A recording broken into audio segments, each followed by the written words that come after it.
काम वाली हुई लापता, suspense story, emotional heart touching story. Neelam और उनके पति अनिल ने शादी के बाद एक बड़े शहर में रहने का फैसला किया। अनिल की अच्छी नौकरी है और वह 3 साल से इसमें काम कर रहे हैं। नीलम ने सोचा कि वह भी नौकरी करे, लेकिन उनके पति ने मना कर दिया, कहते हुए कि उनकी अच्छी कमाई होती है, फिर तुम्हें क्यों नौकरी करनी है। लेकिन नीलम ने फिर भी जॉब शुरू किया। जॉब के साथ साथ घर के काम करने में परेशानी आने लगी, इसीलिए उन्होंने सोचा कि एक नौकरानी रख लेते हैं। बड़े शहरों में अच्छी नौकरानी मिलना मुश्किल था और इतनी जल्दी किसी पर विश्वास करना भी नामुमकिन था। नीलम ने सोसाइटी में नौकरानी के बारे में पता किया, लेकिन कोई भी नौकरानी काम करने के लिए तैयार नहीं थी। इसके बाद वह अनिल को इस बारे में बताती है और उन्हें काम वाली ढूंढने के लिए कहती है। अनिल ने कुछ ही दिनों में घर पर एक काम वाली को रख लिया। अनिल उस काम वाली को पहले से ही जानते थे, क्योंकि वह वहाँ से खाना मंगवाते थे। उनका नाम कमला था। काम वाली लगने से नीलम को बड़ी राहत मिली। अब वह अपनी जॉब को आराम से कर सकती थी। अब उन्हें घर में कोई और काम वाली नहीं चाहिए। अनिल और नीलम दोनों को कमला के खाने का स्वाद पसंद था। नीलम के पति सुबह जल्दी नौकरी पर जाते थे, नीलम उनके पास जाती थी। कमला उनके जाने से पहले काम करती थी और उनके जॉब से आने से पहले ही काम कर लेती थी, क्योंकि घर की चाबी उसके पास भी रहती थी। एक दिन जब नीलम सोसाइटी की महिलाओं से बात कर रही थी, एक खबर मिली कि एक परिवार जो बहुत अमीर है, उस घर में काम करने वाली लड़की लगभग 20 साल की है। वह सुबह से घर पर नहीं थी। वह वहाँ काम करती और वहीं रहती थी। उसका फोन भी नहीं लग रहा था और किसी ने उसे जाते भी नहीं देखा। क्या पता कुछ लेकर गई तो नहीं।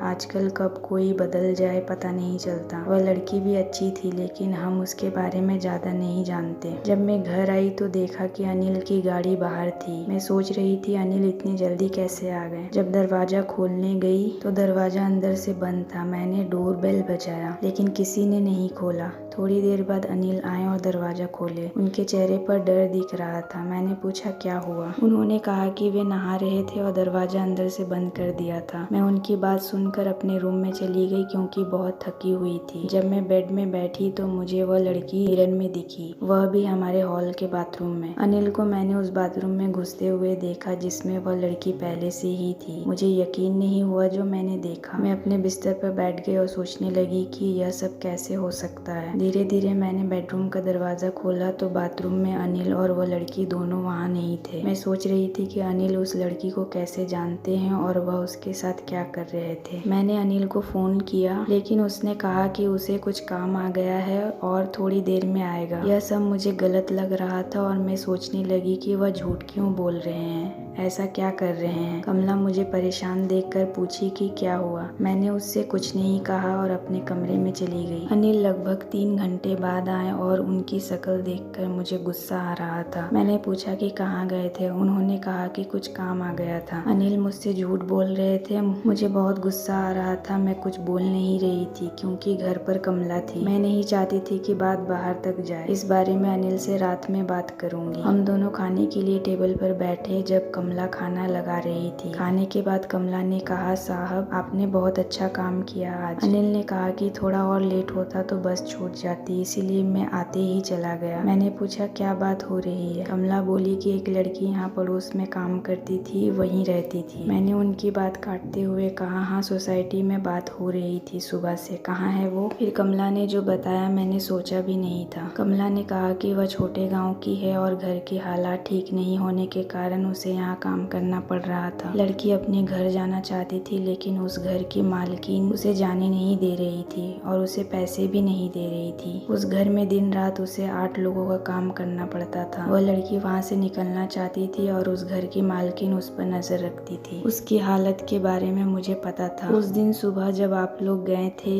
वह वहीं थी और बहुत रो रही थी। मैंने साहब को सब कुछ बताया और उन्होंने उसकी मदद करने को कहा। साहब ने उसे उसके घर के बस में बैठाकर भेज दिया। अनिल ने कहा कि इसीलिए मुझे जल्दी आना पड़ा और जब मैं घर पहुंचा तो वह बाथरूम में छुपी हुई थी, डरी हुई थी। सब इतनी जल्दी हुआ कि तुम्हें कुछ बताने का समय ही नहीं मिला और मैं उसे लेकर बस अड्डे चला गया। फिर तुम्हारा फोन आया। मैंने सोचा कि घर जाकर सब कुछ बताऊंगा। लड़की सीधी थी और वह बहुत खुश थी कि अपने घर जा रही है। कमला और अनिल की बात सुनकर मुझे यकीन नहीं हुआ। कमला ने कहा, छोटे गाँव से शहर में काम करने आते हैं, वे भी तो इंसान ही हैं, इस बात को बड़े लोग कभी समझेंगे या नहीं, यह सवाल हमेशा रहेगा। उसने अपने स्वार्थ के लिए उसे रखा था। यह सब सुन के मेरे दिल को एक तसल्ली भरी सांस मिली। मैंने पति को कितना गलत समझा, उसने एक सीधी लड़की की मदद की। मैंने कमला से कहा कि अगर तुम्हें कभी भी ऐसा कुछ दिखाई दे तो तुम मुझसे बेफिक्र होकर कह सकती हो। हम सभी इंसान हैं और हमें अपने जीवन को अपने हिसाब से जीने का पूरा हक है। आशा करती हूँ ये वीडियो आपको पसंद आया होगा। इस वीडियो पर आपकी क्या राय है हमें कमेंट करके ज़रूर बताएं। वीडियो पसंद आया तो लाइक और शेयर करना बिल्कुल ना भूलें। चैनल पर नए हो तो चैनल को सब्सक्राइब जरूर कीजिए। वीडियो देखने के लिए, कहानी सुनने के लिए आपका बहुत बहुत धन्यवाद।